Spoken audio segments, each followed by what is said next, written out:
Hi friends, Assalamu alaikum. Welcome to my channel JD Mass Vlog. இன்றைக்கி mini video தான் பார்க்கலாம். நான் அரிசி மாவில் இன்றைக்கி புட்டு செய்யலான்ட்டு இருக்கேன். அதில் அரிசி மாவு ஒரு கப்பு எடுத்திருக்கேன். அதில் கொஞ்சோண்டு ஒரு டீஸ்பூன் தூள் ஆட் பண்ணியிருக்கேன். அது ரெண்டுத்தையும் போட்டு நல்லா கொஞ்சம் கிளறி விட்டுக்கலாம். அதுக்கப்புறம் கொஞ்சம் கொஞ்சமாக தண்ணி விட்டு நம்ம கொஞ்சம் மாவு நல்லா கொஞ்சம் பிசைஞ்சிக்கணும். ரொம்ப தண்ணி விட்டுறக்கூடாது. அப்படி தண்ணி ரொம்ப விட்டால் குழப்பு ஆகிடும். அது ஒரு பக்குவத்துக்கு நல்லா வரணும். பாருங்கள், இந்தமாரி தான் மாவை கொஞ்சம் நல்லா பிசைஞ்சி எடுத்துக்கணும்.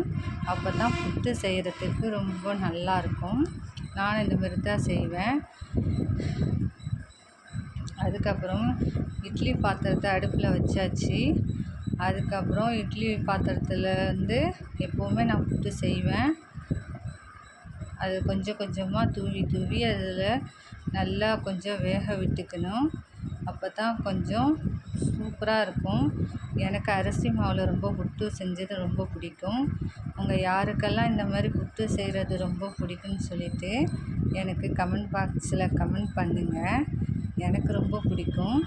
அதுக்கப்புறம் மூடி போட்டுக்கலாம். போட்டதுக்கப்புறம் ஒரு 10 செகண்ட் போதும் அரிசி மாவு வேகிறதுக்கு.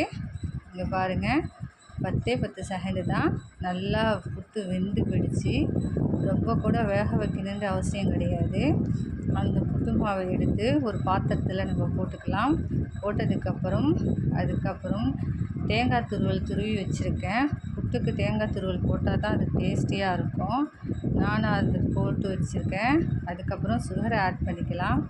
நான் சுகர் திட்டமாக போட்டிருக்கேன். நீங்கள் நாட்டு சர்க்கரை இருந்தால் கூட அதை ஆட் பண்ணிக்கலாம். ஏன்னா நாட்டு சர்க்கரை போட்டால் இன்னும் டேஸ்டியாக சூப்பராக இருக்கும். இது எல்லாத்தையும் போட்டு மிக்ஸ் பண்ணிக்கலாம். அதான் ஃப்ரெண்ட்ஸ், புட்டு ரெடி ஆகிடுச்சு. இந்த வீடியோ உங்களுக்கு பிடிச்சிருந்தால் லைக் பண்ணுங்கள், ஷேர் பண்ணுங்கள், கமெண்ட் பண்ணுங்கள், சப்ஸ்கிரைப் பண்ணுங்கள்.